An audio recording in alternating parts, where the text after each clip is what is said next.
Pro Ball Spark. You want good words? Data languages. Talk real sports with a real man. Come after me! I'm a man! I'm 40! And now, here's the be-all, end-all, know-it-all of high school, college, and pro sports. Aaron Skinny Count with the Skinny on Sports. We're talking about practice, man. I'm the MVP. Hello, Jared. You all energied up? Oh, yeah. I got all the energy.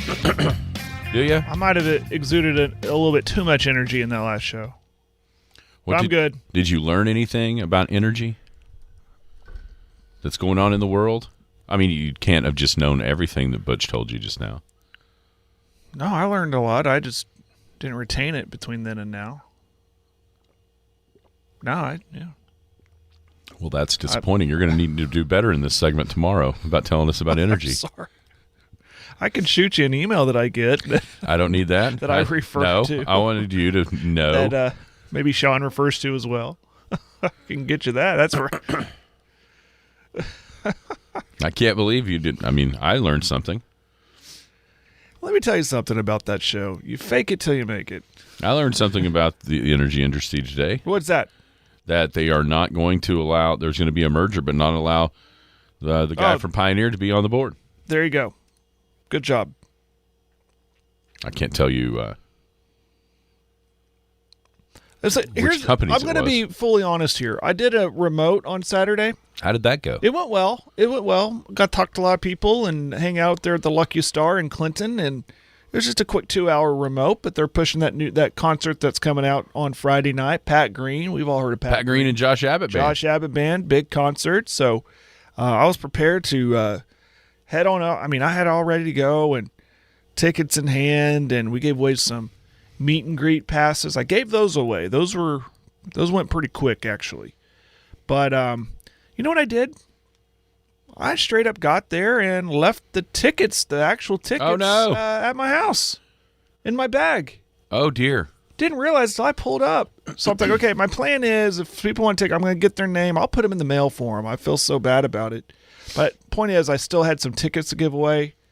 So I gave them away on the show. Okay, so they're gone? They're gone. I mean, they went fast. Okay. So they're out. They're gone. I thought you were about to tell us that we need to give away some tickets. No, I was prepared to. I was like, we're giving away these tickets. This is a big show. People need to be going to this show because if it gets a good turnout, that's how you get more big shows like that to come on out to the Lucky Star Clinton location. So, but no, I had a good time out there at the Lucky Star. Big shout out to them having me out there. And, I mean, 2 hours flies by on a remote, so ran into some people. You know, I'm a Clinton guy, so I ran into some people I haven't seen in a while.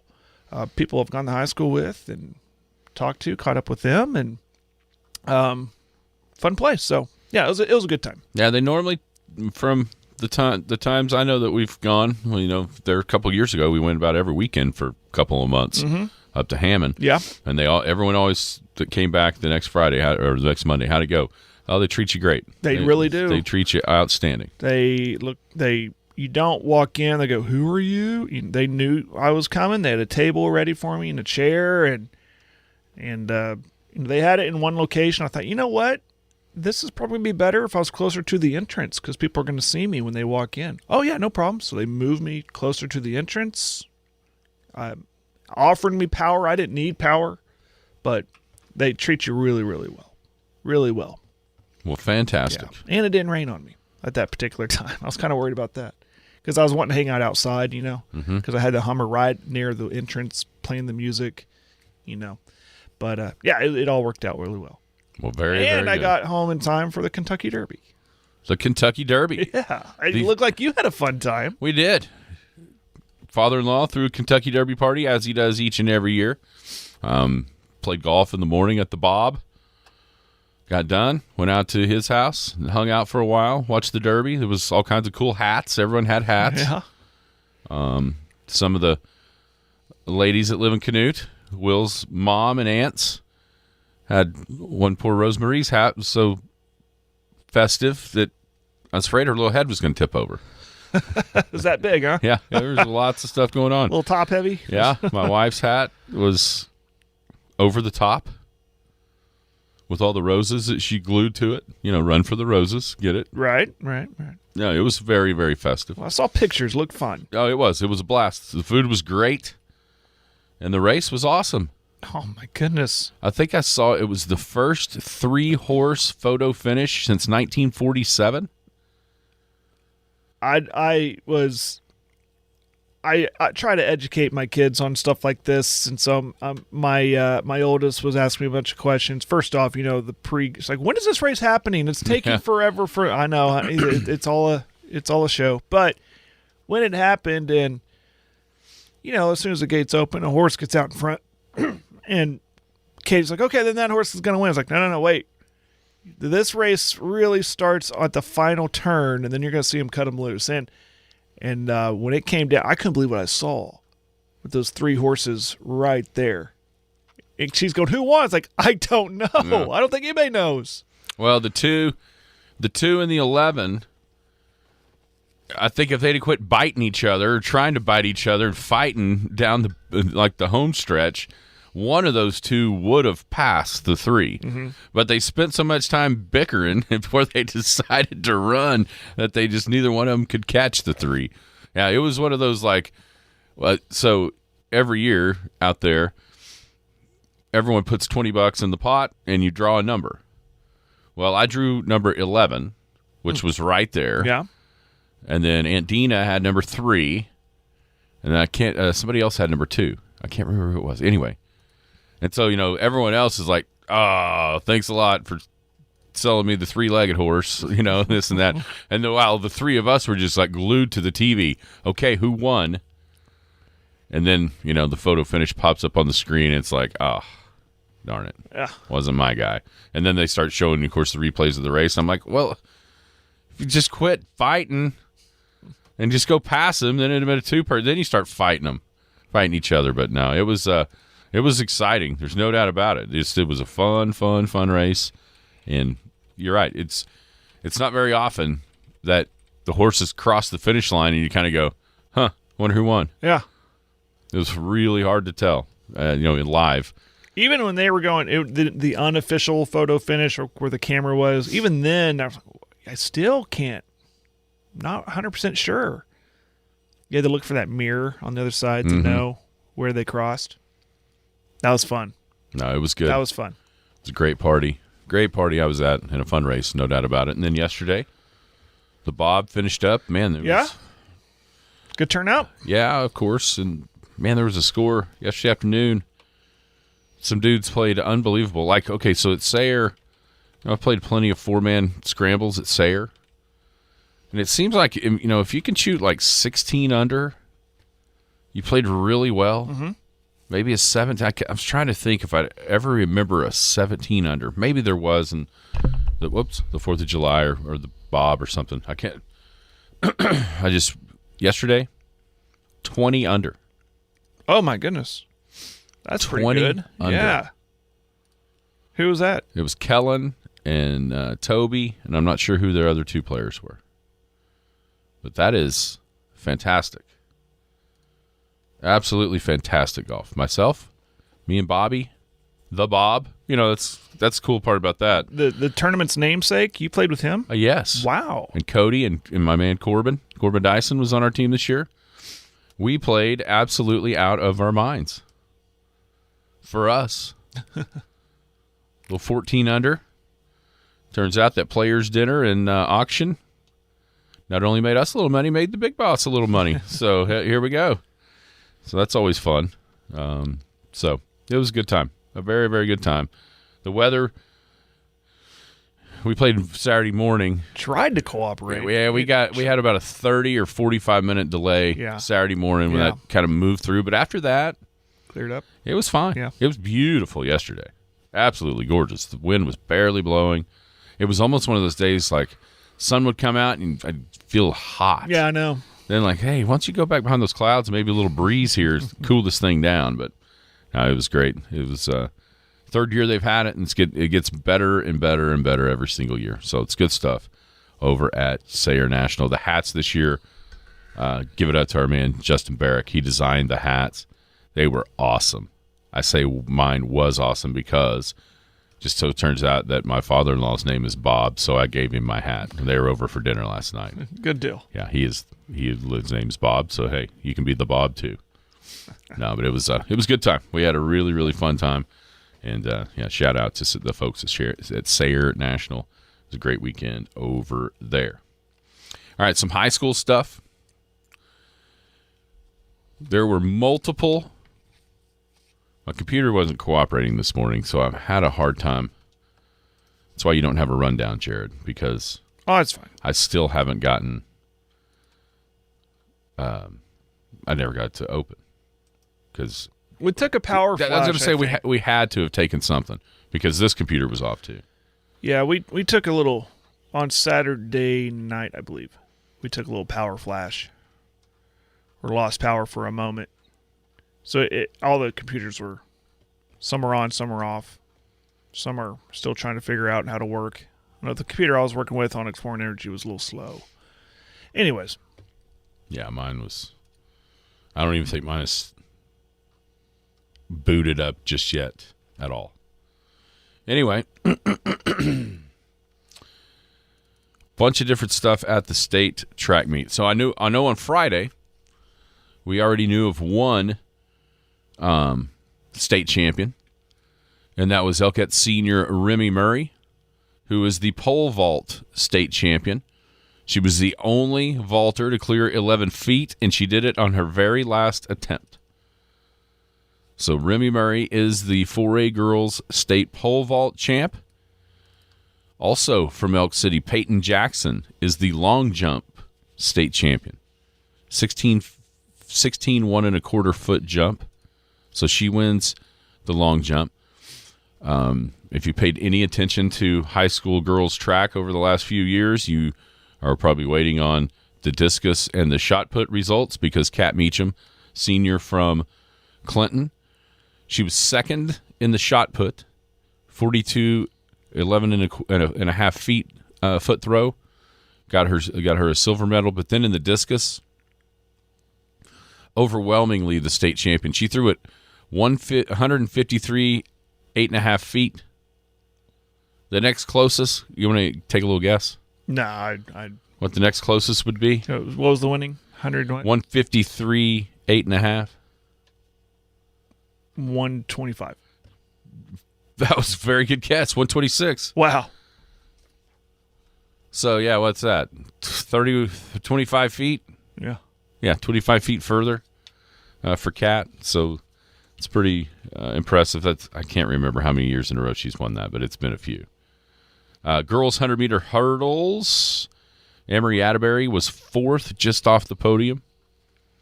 Like I said, I was trying to get this all done before the show, but I just couldn't get my computer booted up. Lucy O'Hara from Elk City, a freshman, was seventh in the 300 hurdles.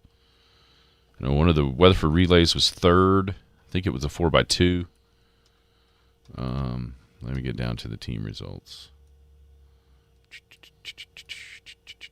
Yeah, here's all those. Let's see. Efforting. That's why I was trying to do this before. It just simply didn't work out. There's a lot to look to. There is a lot to go through. A lot. There's a lot you have to sift through to get there. Yeah, because of course they've got the preliminary results and they've got the finals results. Right. You got to make sure that you're on the right one. Yeah. The right events. All of that. I know Jack Morgan. Remember Jack? He helped us run one of the football games. Yeah. He was 8th in the 3,200 meter run. Also a school record. Oh, wow. 9 minutes, 44 seconds. I get your name on the board somewhere. Let's see. Anyhow. Trying to find the team. All right. Well, we'll look for it in the break. Because it's a mess trying to find all this stuff. No, I'll say if you want to text it in, 580-225-9698. Yeah, if you actually know what happened. Here we go. Team results. And the boys. Clinton was 6th.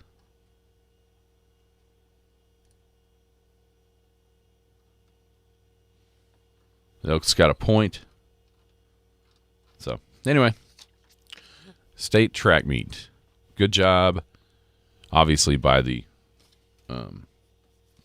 Yes. the field events. Then the state tennis tournament, the girls tennis tournament.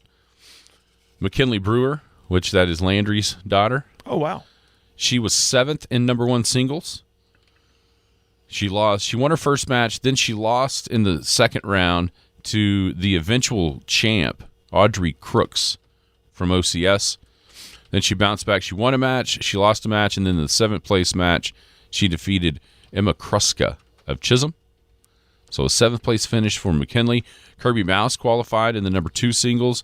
She lost her first match, won her second match, then lost her third match, which if you win that third one there, that puts you to where you're going to play another one, even if you lose, either play for 5th or play for 7th. But she wasn't able to win that. Same result for the number 1 doubles team and the number 2 doubles. Annalise Whittington and Anna Galloway, they were 6th. They played for 5th. After losing their first match, they kind of ran through into that 5th place match, but they lost that one in 3 sets. So good showing for Oak City girls at the tennis tournament. Of course, we mentioned earlier, Big Elk boys golf is at Shangri-La. I think their tee time was 9:10, or at least Blake Red's tee time was 9:10. First player for the Elks, and so that's happening. He's probably teed off by now, maybe played a hole, but we'll have that covered. Sean will have it covered all day today and tomorrow from Shangri-La. Big Elk TV Facebook page, Big Elk TV. Got a lot of good stuff there as far as the golf. And then baseball. Should we say this? I mean, I know what it is. If it's a officially unofficial, I guess. I mean, Yeah, if it's not going to change, you why can't not? find it on the OSSAA webpage yet. But Did anyone tell you not to say it? no. Then you're good. According to sources, this is how we I protect love ourselves. that. Yeah. According to sources yesterday, Allegedly, this is what it is. 4A baseball tournament. State tournament starts on Thursday, and it will start at Noble High School. Now, refresh my memory, Jared. Mm-hmm. Is Noble, isn't that where 2 years ago when it rained at Shawnee, didn't we end up going to Noble? I mean, me and Hunter, you weren't there. I can't remember if it was Noble, Was it Noble? or Hera. I think it was Noble. It wasn't Hera. I don't think it was Hera. I think it was Noble. Okay. So you've been there, we think. I think. Yeah. Had our own room. Text line says that was it. It was Noble? I think it was Noble. So by the high school, I was kind of Google mapping it. Yeah, it's there. I've been there for basketball. Oh, yeah, we're getting tons of yeses. Okay, that was it. Tons of yeses. Natural field? Wasn't Yes. Yes. Okay. Yeah, natural grass. Matter of fact, yeah, I know it's natural grass because their season had ended like a week earlier, and the games got delayed just a little bit starting once everybody got there because they were mowing the grass. They'd kind of let it, you know what I mean? Yeah, Their yeah. season, they didn't run much, and they had to mow the grass and chalk the field, if I remember that correctly. Lesson learned there, always have a backup plan if you're the OSSAA. Turf infield now. Turf infield, but grass outfield. Yeah. Okay. Yeah, they were calling around throughout that day. You might have said something to me saying, we got options here. It's either going to be Hera or Noble. That's why Hera came Well, to there mind. was a lot of different options at different times, just sitting there waiting on a decision to be made.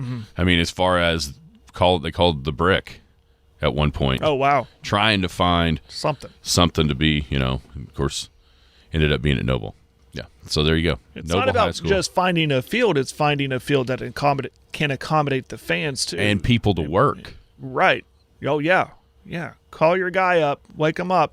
Yeah. Yeah. That's people to be able to host the thing. Yeah. So Noble High School, it'll be Elk City and Chickasha at 4:00. Thursday. Thursday. So that'll be the third game of the day. So 4:30. I would assume you'd have an 11, a 1:30, and a 4, and then a 6:30. Looking at the brackets from last week in the small schools. So Elk City, Chickasha, 4:00, Noble High School on Thursday. Once again, according to sources, if you're trying to make a plan for the week, planning on the Elks continuing, the winner of that game will play in the semifinals, also at Noble High School at 1:30 would be that time. And then if the Elks are able to punch their ticket into Saturday's finals, that will be at Bricktown Ballpark, and the game time there would be 11 a.m., according to sources. We'll see what happens when the bracket comes out. I'm sure that'll be exactly right. So I was asking you last night the potential, I hate to look ahead, but if they're fortunate enough to get past Chickasha, the winner of Blanchard and Newcastle, and then so the other side. So here's how it goes. The other side. So 1 and 8 is Tuttle and Cushing. 4 and 5 is Marlowe and Hilldale. So that's one side of the bracket. The other side is the Elks and Chickasha, and it's Blanchard and Newcastle. Elks 3, Chickasha 6, 2 and 7. Pretty good odds there. And once again, as we talked about last week, in the Class A and the Class B state baseball tournaments, you look up in the Class 4A state baseball tournament, and guess what? The way that the coaches rank the teams is exactly the bracket. They've worked out. Exactly the bracket. That's amazing how well they did. So, any worry about, would it be right? Would it be fair? Would it, and at the first year of this new format, the coaches got it exactly right. That's pretty good. Kudos to them for knowing their stuff.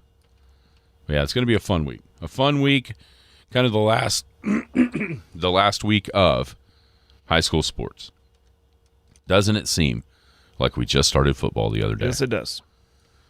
And it feels like it goes faster and faster every single time. We'll have plenty of time to talk about that matchup. To me, without knowing a ton about maybe Hilldale, I would say, to me, the best first-round matchup is that game with Elk City and Chickasha. Yeah, I mean, it's a rematch. Rematch from this year, rematch from regionals last year. Right. And I think a lot of, just from a couple of the parents I've talked to, let me take that back, a couple of dads I've talked to, they want this one. Just because of what happened earlier in the year. Yeah, Chickasha came here April the 6th, so exactly a month ago, and beat the Elks 5-4 on a Saturday afternoon, hit a home run in the top of the 7th to break a 4-4 tie to win. Now, I'm going to assure you that the pitching matchup will be completely different this time, probably from both sides. Mm-hmm. I do think Leighton Bryan threw a little bit that game against the Elks, but I'm sure he'll get the ball first, and I know Cash is getting the ball first. Not just because I know, because I know. So anybody wondering about some sort of strategizing, go away. Just throw that away. Lock it in a box, throw the key away. Yeah, he'll be on the hill for game one. You don't get the game 2 unless you win game 1. As everyone knew he would be, but I mean that's no earth-shattering surprise with what he is and what he has a capability of doing. But the scouts like that, a little closer to the city. Yeah, easier to probably get there. Although I-35 can be a mess. Yeah. Anyway, 4 o'clock. 4 o'clock for the Elks and Chickasha on Thursday at Noble High School. In round 1 of the 4A baseball state tournament. 3rd straight year the Elks have made it. That's never happened in school history. Hanging out here on a Monday. Be weather aware. Yeah. Sure seems like it is going to be a little dicey out there for the state of Oklahoma, maybe up into Kansas. Now, they always tell you, that you always see those maps with different colors of, this is high risk, moderate risk, or what have you, but those lines are kind of blurry. Like where those, just because you're in one color than the other doesn't mean it's not possible to happen, right? So right. All over, basically in the state of Oklahoma today, out here for sure, there's the possibility of high-end severe weather. And that means, they're actually almost calling for somewhere in Oklahoma, there is going to be a long track, violent tornado. Hopefully in the middle of a wheat field, and that's it. Yeah, maybe not in the middle of Kissling's wheat field. Well, you know what I mean. Not I in a understand. populated area. Yeah. I understand what you mean, yes. So, it does, I mean, it looks like the bullseye center is maybe like Clinton, east to Stillwater, and north to the state line or into Kansas, and maybe a little bit further south to Lawton. Somewhere, it's just a kind of Clinton east, really. I mean, where they got the high risk, I guess it was. But that doesn't Seems mean like it kind of just every hour. Yeah, they're trying to figure. I think all they're doing is trying to figure out exactly where the dry line is going to set up, and wherever that's at, then they can kind of zero in on locations. It does. I think the earliest 1 o'clock, but it sure seems like they're starting to kind of push that out to 4. Basically, be where you need to be at 4 o'clock. Yeah, makes me nervous because we got plans to go watch my niece play some t-ball tonight. Yeah, I'd go ahead and, I'd near guarantee that ain't then happening. walk across the parking lot and watch a friend's kid play baseball. I don't know. They might call all of that off. I don't know what's going to happen. It's one of those days. I mean, with the conversations on Twitter, and it's not just from the usual suspects. I mean, there's about anybody that I follow that has anything to do with the weather is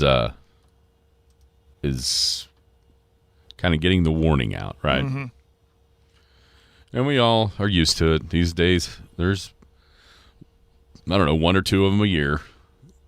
That when here's when you really have to start going, this could be serious. Like later on the day, if not only do they issue a tornado watch, but they call it a PDS tornado watch, which is a particularly dangerous situation, that's when you know, okay, they're not messing around. I think we all remember one of those called. I remember that distinctly. I was just a little bit ago, I was going to send a text to our board, our golf course board, just kind of start the conversation of when should we close, when should we close? And the last time I remember having that conversation in a PDS tornado watch, it was a good thing that building was closed. Yeah. Got an update from one of the coaches. Kids Inc. said they'd make a decision by 3:30 with regards to the games out here tonight at the Fiveplex. So that may be something you can be looking for on their Facebook page and what have you. So we'll see. We'll see what happens there with the weather. But everybody be careful. Just be aware. You know what I mean? That's what I was saying last hour. That's the thing. Just be aware of it. Make sure your phone, check those alerts with your weather apps. Make sure those are turned on. And we'll be sure to have someone in studio covering anything that goes severe in our area. On our sister station, KCO. Yeah, I think it's Jaden. Okay, good deal. Now, I'm also on there. Does that mean I have to be here too? I don't know. If you are requested by her, if she's freaking out. I mean, if we got multiple tornadoes in the listening area, I'd say maybe. Can we both talk? Well, maybe one downstairs, one upstairs, maybe helping out, getting information. Listen, let's just hope you're not needed. Yeah. Let's just stop talking about it. Yeah. We'll see. We'll see what's going to happen. Yeah. Bedlam softball. Oklahoma State takes 2 out of 3 from Oklahoma at Loves Field. First time the Cowgirls have taken a series in Norman since 1997. They won the first 2 games. Game 1, 6-3. Game 2, 6-2. And then yesterday, Oklahoma wins the final game 8-2 to salvage 1 of the 3 games. So Texas wins the regular season Big 12 title and is the number 1 seed in the conference tournament at Oklahoma City this week. And then Oklahoma's second seeded and OSU third. But man, you gotta give credit, I think, even to both Texas and Oklahoma State. First times in years and years and years. I wonder, probably 97, since a bunch of those numbers went back to then. Might be the last time that Oklahoma lost multiple series in a season. They hadn't lost a series for years before going down to Austin and getting beat 2 out of 3, and then, of course, this one. But I think there's a little bit of a dip from Oklahoma. I don't think there's any doubt about that. But it was also going to be almost impossible to stay at the level they were for the last couple of years. But I also think that some of these other teams have also gotten a little bit better and crept up a little closer to OU's pedestal. Yeah, I mean, they had to, right, to get up there. And it's weird to say there's a little dip in there's something, with OU, the explosiveness, firepower, the offensive firepower has taken a step back a little bit. Maybe the pitching has too, but they're still easily a top 3, top 4 team after this weekend, maybe top 5. But it's crazy to say, but it's hard to stay at the top. It is, and credit OSU and Texas for, I don't want to say catching up, because they've always been solid. Gajewski has always had them, since he's taken over, build them up to be really good team, really good program that kind of like OU's perennial attendees to the World Series, along with Texas too. But that is good, I think, that when you see these other programs start to catch up. I think it's good for the sport when you got this good competition, not just one overpowering program like OU has been, but when you got more. And I think that what'll happen, I mean, are we saying OU's down? It's kind of so odd to say. I don't know if they're down, though. If they are, they won't be down for long. But I'm trying to say this nicely in a weird, you can thank OU for those other programs' success, because they realized, we kind of alluded to it, we've got to get up to their standard if we want to be good. If we want to be great, we've got to get up to that OU standard. You kind of mentioned what Gajewski was saying. I didn't hear that. But he said he recruits people that have basically the guts to beat them. They are the standard of softball. He readily admits it. I mean, for the OSU coach to say that about Oklahoma, you just don't hear that very much in that rivalry either way, right? But he said when he is recruiting, he is looking specifically for kids that have the guts to stand in there and go toe-to-toe with Oklahoma. I think that is unbelievably honest and refreshing, and also gives you a sense to why, it hasn't always worked out in those games for OSU the last few years when it's been hyped as a great Bedlam series. I mean, last year that they got ahead immediately in game 1? You're thinking, hell, maybe they've, and then all of a sudden, you hit a couple home runs and it's same old story, Yeah. But for this time, they were right. I mean, they were the better team the first couple of games. And I think that specifically for Oklahoma State, it's designed that way. And he told you it was. Now, what that means when what does that mean to him? He's not going to elaborate on that, obviously, to maybe sell some secret that he's starting to unlock about, the types of kids he needs, or what those traits, what that means to him, right? I mean, it's easy to say, but I'd love to know, okay, so what specifically what shows you that a certain girl has the guts to try to do it versus another? What does that mean? I mean, there's no way he's ever going to tell us that, but I think it's very interesting that instead of, and I think it does speak to the dominance of Oklahoma the last few years. The goal, it's like a hand-in-hand goal, and that is, if you can beat them, you'll win the whole damn thing. You know what I mean? Yeah. That's kind of the way it's gotten for the last few years for Oklahoma, and everybody chasing them is they are the standard, and if you can figure out a way to beat the standard, then you're going to be the best team, because they are. you know? And so kudos to them. Kudos to go in there. It was, I watched just a little bit Friday or saw some clips. I mean, it was electric. That atmosphere was intimidating. It was loud. And Oklahoma State kind of weathered that early storm. And then next thing you know, a couple of home runs later, and they've got it done. How much do you think, at least for this particular series, how much do you think that the Kelly Maxwell transfer fueled Oklahoma State's fire? Oh, yeah, there's something there. I would say so.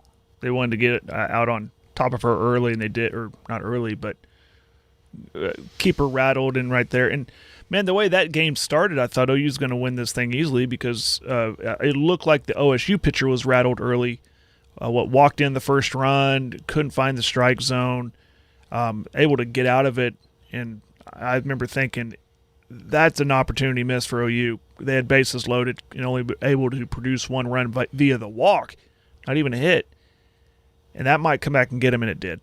But absolutely, I think seeing former teammate on the other side fueled that 100%.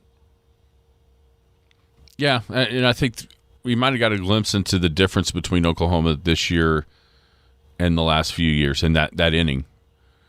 You know good and well the last couple of years it had been 4 or 5-0. Right.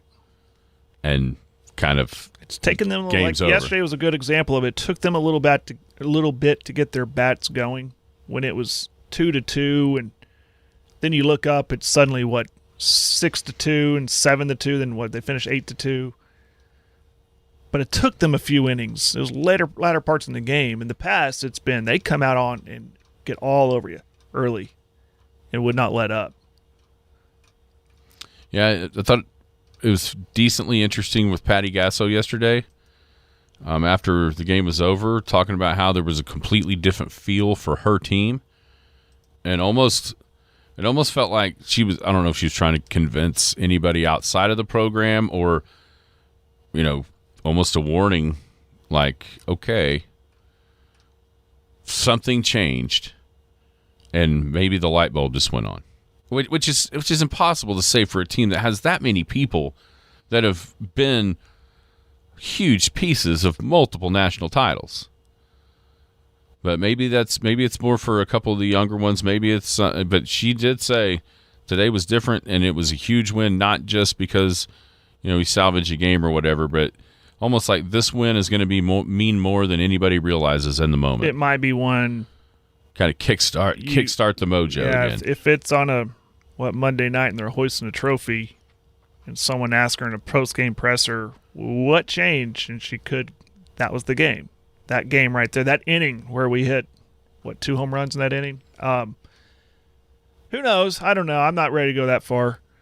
But I will, so it does question, do you pick OU or the field from this point on, It definitely going to make this postseason really interesting if you're an OU fan, because it's not going to be a cakewalk. Yeah. Quote, now I know we're in a good place. Yeah. After that game. That's okay. What is she telling us there? That's a good one. I don't know. Oh, I think you picked the field. Seems like the race is a little tighter now. Well, I can't sit here and catching up. The last 3 years, I could sit here and tell you that Oklahoma is the best team. I can't tell you that right now. Right. Now, would I be fall over dead shocked if they turn this around and figure it out and win another one? No, because they've got so many people that have done it still on that team. But it does not feel anything like the last couple of years for Oklahoma. Like there's just something a little off. Whether or not it's maybe the fire of, let's say, Jordy Ball, and her demeanor on the mound. Maybe it's, at some point you've got to kind of get a little complacent. I wonder about that too. I wonder about, are they just kind of like, and there's been some, I don't know if chemistry issues are the word to use, but with Kinsey being out for part of the season, but she's coming back. Does that mess with rhythm with the entire team. I don't know. Maybe now we're like, okay, we're finally in the postseason. First step, Big 12 tournament. Yeah, maybe that's it Next too. step, let's get they know the goals, and maybe that's what Patty is telling us. Like now they're turning on for the postseason. I don't know. We'll find out. We'll find out. But I do agree. It's going to be a lot more And if they interesting. If they didn't have enough motivation in the Big 12 tournament, now they got it. You got beat by your two rivals in the series, and you're going to have to go through them to win it. Yeah, for the first time in a long time, it's like you can almost say Oklahoma has a little chip on their shoulder. Exactly. And that versus might be a everybody scary else. thing. Yeah, we'll see. I just don't know if they're. I just don't know if it's. Did it come together like she said? But kudos to OSU. I mean, that's been a long time coming. They've been building and building and building, and even after he has said, Kenny Gajewski, that is, it's not about winning a series against them. It's not about winning the Big 12 tournament against them, because that has happened over the last couple of years. Oklahoma State won the Big 12 tournament against OU. It's not about that. It's all about Oklahoma City and beating them there. Right? I mean, and that's pretty good. I like that attitude completely. I like it, because then, I think you can easily make the argument over the last few years that there were a lot of teams, even at Oklahoma City, that were beat before they started. Oh, yeah. Mentally. Yep. And I don't think that's ever going to be the case with Oklahoma State playing Oklahoma. I just don't. To put a bow on this, it's awesome that they're continuing this series. Yeah. And it will be in Oklahoma City, neutral site series. That both schools came together and made that happen. It's awesome. I hope they sell it like OU fans sit on the OU side of the dugout and kind of split right down the plate, like in the I got a mini Red River. Yeah, something like that. That's going to be a fun series going forward. Yeah, I'm glad they're continuing it. Yeah. Yeah, but I think most sports will. They'll have to bring in the stands in the outfield like they do for the World Series. Because a lot of people are going to watch that. Oh, yeah. That'd be a hot ticket. Hanging out here on a Monday. If you're looking for somewhere to eat lunch today, look no further than the Boomtown Grill. Boomtown, 2103 South Main, right here in Elk City. They have got something for everybody. Want a little lunch steak? Have it. Some chicken, some seafood, pizza, pasta, hamburgers, all kinds of an assortment of sandwiches, wraps, salads, literally everything. Burgers, 100% beef, freshly ground, never frozen. That's why they're so delicious, Jared. Boomtown Grill, great appetizers. The chicken wings on Thursday, the special 50-cent boneless wings on Thursdays. I love the chicken nachos myself. They just got it all. Go check them out. Boomtown Grill, 2103 South Main. Open every day of the week, 11 a to 10 p, Sunday through Thursday, and then 11 to 11 on Fridays and Saturdays there at Boomtown. Okay, Jared, so now we know who the opponent will be in the second round of the Western Conference playoffs for the Oklahoma City Thunder, and that will be the Dallas Mavericks. The Mavs won Game 6 at home against the Clips, 114-101. To win that series 4-2, and now they will come to Oklahoma City for Game 1 tomorrow night, 8:30 tip between the Mavs and the Thunder. To my recollection, Jared, have they played twice in the playoffs since Oklahoma City has had the franchise? I think they played in 11. They played back-to-back years. In 11 Western Conference Finals, Dallas beat the Thunder in 5, and then the next year, first-round series, the Thunder swept the Mavs in 4. Right. I don't remember them playing I don't think any they other have times. since. No, I think that's right. That is right. Hasn't really been a competitive series. I think this will be different. Yeah, the Mavericks after missing the playoffs last year, missing the play-in. I mean, they were nowhere to be found. And you had to wonder, okay, is this Kawhi Luka thing working? Or I mean Kyrie, I'm sorry. Kyrie, Luka, can they play together? Do they fit?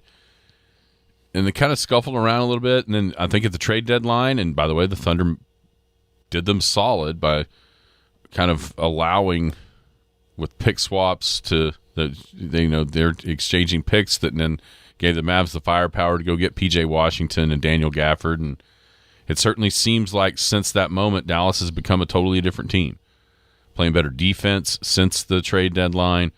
Obviously, they've got the offensive firepower, but I think it also made them a little bit more multiple in what they can do with the acquisitions of those two guys. So yeah, I think that this. We talked back and forth. Would you rather have the Clippers? Would you rather have the Mavericks? I think a fully healthy Mavericks team, you'd have rather seen the Kawhi-less or the Kawhi hurt or hobbled Clippers versus a full strength Mavs. Oh yeah, yeah. Even the Clippers, they just seem like they've had their flaws pretty much all season long, especially in that series. And Mavs were the better team.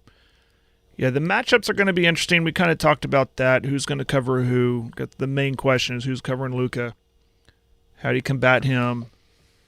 And how do you slow down Kyrie? Those two, they're synced up. And when they're synced up, they're really, really good. Others, too, around them. I thought Josh Green played the last couple of good games with his role on this team. It's like he's figured out that role for the Mavs and has played really well, whether it be with his assist or just, what he hit like a key three at one point in their last game. It's going to be really it's just the matchup itself, the who's guarding who, and how that boils down. We'll know a lot after game 1 on Tuesday.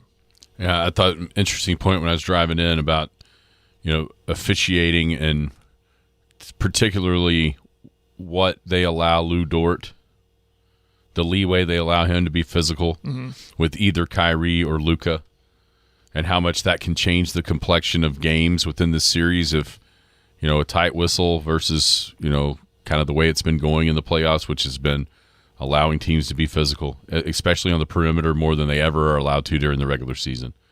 That's something to kind of watch for, at least a little bit. And then, Gafford has been very good for Dallas in the post. He had that long streak of makes to start. Like he made like 31 shots in a row or something. He's going for the record, ironically, against Oklahoma City. And the first time he touched it, I think Chet might have tipped the ball, tipped his shot, and then that stopped that streak. But, everyone over the weekend is focusing on the one play on Friday night where he got the ball, just basically muscled Zubac underneath the rim and dunked it in his face. And like, okay, well, he's going to do that to Chet every time he gets a chance to do it. It's easy to say. You can also look at the stats from throughout the year as far as contests at the rim. Who was one of the best in the NBA at contesting shots at the rim? It was Chet Holmgren in the entire league. So, there's matchups galore that are very interesting in this playoff. And, it's kind of you got two-headed monster in Dallas, obviously, with Luka and Kyrie. I think you can make the same case here with SGA and J-Dub. So, it's who wins that matchup on a nightly basis and then who gets contributions from everybody else. The one, and maybe this is because New Orleans and no Zion, and I guess you could say offensively challenged a little bit in that series against the Thunder, but you look at the way the Thunder locked them up. I think that's the one secret that people maybe haven't realized about this Thunder team. And I think it's because of all the offensive abilities of SGA and of J-Dub and Chad hitting shots, whatever that might be. But with all that, you forget how good this team is on defense. One of the best defensive teams in the league all season long, and they showed it in that first round against New Orleans. Now, this will be a lot more difficult challenge, a lot different challenge, but I do think that in the end, if the Thunder are able to win this series, I think it'll be more from the defensive side than it would be from the offensive side. Yeah. They had to do that in 2 of those 4 games, I thought, against New Orleans, when they're not scoring over 100 points, but their defense stepped up. Game 1 and what was it, game 4? Kind of bookend there. Yeah, that's what we always do. We go straight to the offense in any sport. How are they going to win with their points, with their scoring, with whatever? And the defense, though, is could be the X factor in this one. Around the league, man, game 1, we talked Nuggets and Wolves, that it was going to be a good series. I think that might even be an understatement by the time this one is over. Anthony Edwards is so far for me in the entirety of the playoffs. So far, this has been the Anthony Edwards show. Kind of the breakout of a former number 1 pick that is becoming one of the best players in the league, and proving from Minnesota, which he maybe doesn't get the night-to-night, game-to-game notoriety throughout the season that maybe he deserves.